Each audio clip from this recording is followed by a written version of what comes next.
పవన్ కళ్యాణ్కి అధికారం ఉన్నా అధికారం లేకపోయినా పవన్ కళ్యాణ్ ఎప్పుడు పవన్ కళ్యాణ్ లాగే ఉంటాడు. భయపడ్డాం. చాలా ఇంట్లోంచి బయటకు వచ్చేటప్పుడు తిరిగి వెళ్తాం లేదు అని డిసైడ్ అయ్యే వస్తాం. అందువల్ల మీ ఆకు రౌడీలు కానీ అలాగే చెప్తున్నా, ఏదైనా మాట్లాడితే అధికారులు కూడా భయపడుతున్నారు. ఎందుకు భయపడుతున్నారంటే చెవుల్లో చెప్తారు, అదే సార్ వాళ్ళ వెనక చాలా మంది రౌడీలు ఉంటారండి, కిరాయి హంతకులు ఉంటారంటే, మీకు కరెక్ట్గా యోగి ఆదిత్యనాథ్ లాంటి ట్రీట్మెంట్ కనుక ఒక్కొక్కడికి ఇస్తే ఒక్కొక్కడికి రౌడీజం అంటే కాలు కాలు కీలు కీలు తీసి మడత పెట్టి కింద కూర్చోపెడితే అప్పుడు కరెక్ట్గా చెప్తా, కరుడు గట్టిపోయిన జీవితకాలం ఒకే మనం వాళ్ళకి ఏకీభవించవచ్చు, ఏకీభవించకపోవచ్చు.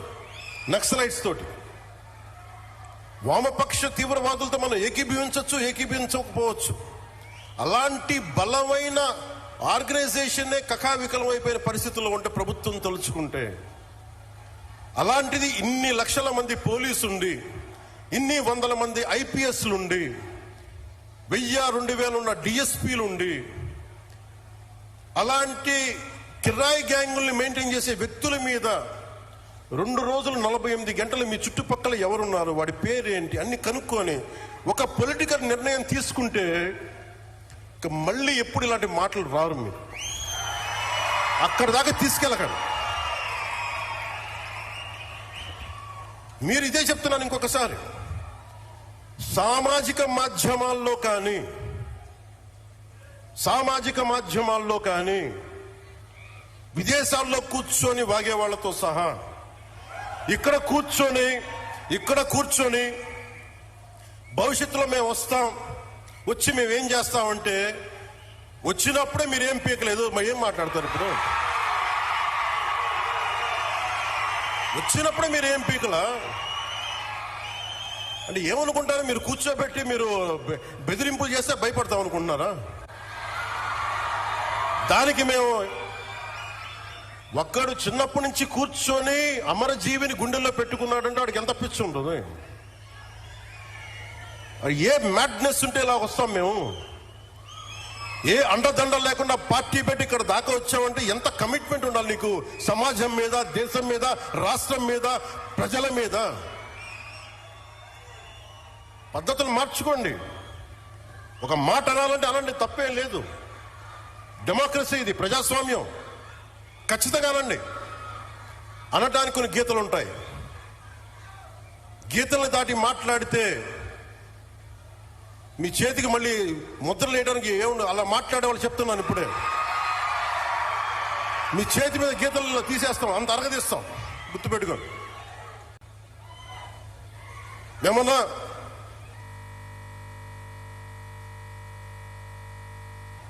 కలెక్టర్స్ ఎస్పీల మీటింగ్ కూడా నేను ముఖ్యమంత్రి గారి సమక్షంలో తెలియజేశాను. ఈ రాష్ట్రంలో రౌడీజం, బెదిరింపులు, మన ఉత్తరాంధ్రలో కూర్చోబెట్టి కొంతమంది బెదిరించి ఒకటే చెప్పాను, రౌడీజం చేసే వాళ్ళని బెదిరించి వాళ్ళని పంపించి కదా మనం వచ్చింది. మనం అలాంటివి చేస్తే మనకి వాళ్ళకి ఏంటి తేడా? ఇది నేను చెప్పాను, నేను జనసేన మేము ప్రభుత్వంలో భాగం, అవసరమైతే చాలా ఖచ్చితంగా ప్రతి విషయాన్ని, అంశాన్ని తెలియజేస్తాం. వెరీ కన్స్ట్రక్టివ్, మేము పార్ట్ ఆఫ్ దిస్ అలయన్స్. అందుకని దీన్ని ప్రతి ఒక్కరు దృష్టిలో పెట్టుకోండి. అలాగే మీరు వైసీపీ వారికి కూడా చెప్తున్నా, నాకు మీరంటే గౌరవం. బొత్స గారు లాంటి నాయకులు ఉన్నారు, మా పార్టీలోకి సామినేని ఉదయ్ భాను గారు లాంటి నాయకులు వచ్చారు, శ్రీనివాసులు గారు లాంటి నాయకులు వచ్చారు ఒంగోలు నుంచి, బాలినేని శ్రీనివాసులు లాంటి గారు. అప్పుడు వాళ్ళు బ్యాలెన్స్గా ఉన్నారు, ఇప్పుడు బ్యాలెన్స్డ్గా ఉన్నారు. కానీ మీరు కూర్చొని పాత పద్ధతిలోనే మళ్ళీ మేము ఇష్టారాజ్యాంగంగా చెడతామంటే నేను విసిగిపోయానబ్బా. ఒక జీవితం రోడ్డు మీద వెళ్తుంటే ఒక యాక్సిడెంట్ అయితే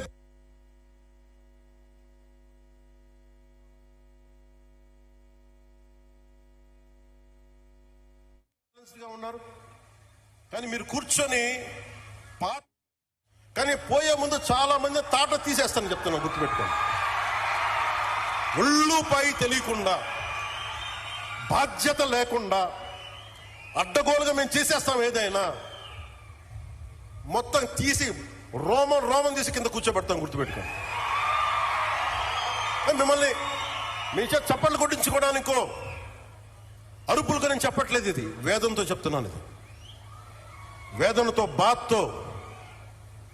ఒక్కళ్ళు మాట్లాడలా. మనకి రాష్ట్ర విభజనప్పుడు ఒక్క ఎంపీ కూడా మాట్లాడలా. రాష్ట్ర విభజన జరిగితే మాకు వచ్చే నష్టం ఏంటి మాట్లాడలా. జరగకూడదు నేను ఒక్కడెళ్ళి కూర్చొని ఎంపీల్లో మాకు ఈ నష్టం వస్తుంది మాట్లాడడానికి భయం. కొడతారో వ్యాపారాలు పోతాయేమోనని. అంత దరిద్రపు గొట్టు బతుకులు ఎందుకు మనకి? ధైర్యం లేని సమాజం ఎందుకు? ధైర్యం లేని నాయకులు ఎందుకు? సిగ్గుండాలి కదా మనకి. అరే ఒకడు కూర్చోబెట్టి 56 రోజులు మొత్తం కడుపు కాలి ఏడుస్తాం. అతనికి కడుపు మంటకి భరించలేక బంకబట్టి గుడ్డ కట్టుకొని బట్ట కట్టుకొని కానీ కడుపు నిండా పెట్టుకొని ఏడిస్తే అతని ప్రాణత్యాగం మీదకి వచ్చింది. అలాంటి రాష్ట్రానికి అన్యాయం జరుగుతుంది. ఒక్కడు మాట్లాడేంటి? నాయకులు చేసిన తప్పులకి ప్రజలను ఎలా శిక్షిస్తారు? ఆ కోపం ఎవరికి ఉండద్దా? మనలో మనం కొట్టేసుకుందామా కులాల కింద? అమరజీవి జలధార వస్తే ఒక కులానికి వస్తాయా నీళ్లు? ఈ వేదిక పైన అంతా ఒక కులమా? పనిచేసే వాళ్ళంతా ఒక కులమా? ఏం మాట్లాడతారు ఒక్కొక్కడు? కులాల సమూహంతో కూర్చోబెట్టి కొట్టుకుంటాం కానీ సమిష్టిగా ఇది ఆంధ్రప్రదేశ్, ఇది భారతం, ఇది భారతదేశం అని లేదే ఎవరికి. నాయకులు కూడా కావాలని అదే కోరుకుంటా ఉన్నా. నేను ట్రాన్స్పరెంట్ గా పట్టుకొచ్చాను. 10,000 మందికి ఏకదాటిని ఇచ్చానంటే నా కులపోళ్ళని ఇచ్చాను. నేను ముఖం తెలియదు నాకు ఒక్కొక్కళ్ళది. నేను ఒకటే చెప్పాను, వెరీ స్ట్రిక్ట్ పాలసీ. నేను 20 మందిని ట్రాన్స్ఫర్ చేయగలను నా పరిధిలో. Very clear cut instruction. ఒక లంచం ఉండకూడదు.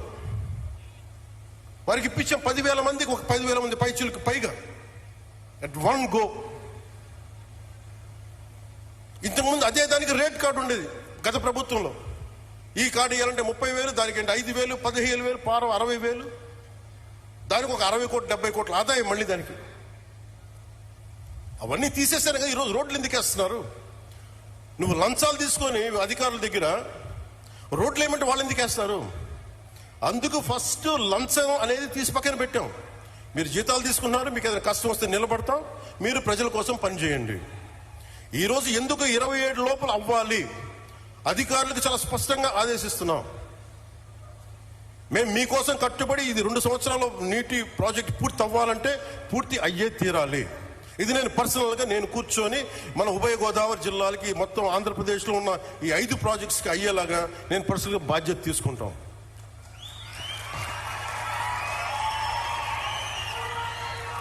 మీరు ఊహించుకోండి, నా స్వార్థం వదులుకోకపోతే, నన్ను నేను తగ్గించుకోకపోతే 3,500 కోట్ల రూపాయలతో పల్లి పండుగ 1.0 చేసేవాళ్ళమా? తద్వారా 4,007 కిలోమీటర్ల ఎస్సీసీ రోడ్లు వేయగలిగే వాళ్ళమా? నేనే కనుక నా స్వార్థం కోసం ఆలోచన తగ్గించకుండా ఉంటే 1,00,000 ఫామ్ పాండ్స్ కట్టేవాళ్ళమా? నేనే కనుక తగ్గకుండా ఉంటే 22,500 మినీ గోకులాలు కట్టేవాళ్ళమా? నేనే కనుక తగ్గకుండా ఉంటే 10,000 ఎకరాలు ఉద్యానవనాలు పంటలు పండేయా? నేనే కనుక తగ్గకుండా ఉంటే 7,000 కోట్లతో 8,000 కిలోమీటర్ల బీటీ మరియు సీసీ రోడ్లు వస్తాయా? ఇంకొక 25,000 మినీ గోకులాలు వస్తాయా? 1,00,000 ఎకరాల ఉద్యానవన పంటలు వస్తాయా? 1,500 అభివృద్ధి పనులు మొదలుపెట్టా విజయవంతంగా ఇది కూడా పూర్తి చేస్తామంటే నేను తగ్గి రాష్ట్రాన్ని పెంచాను, మీకు అందరినీ పెంచుతున్నాను. డోలి గ్రామాలు పట్టించుకోరు ఎవరు.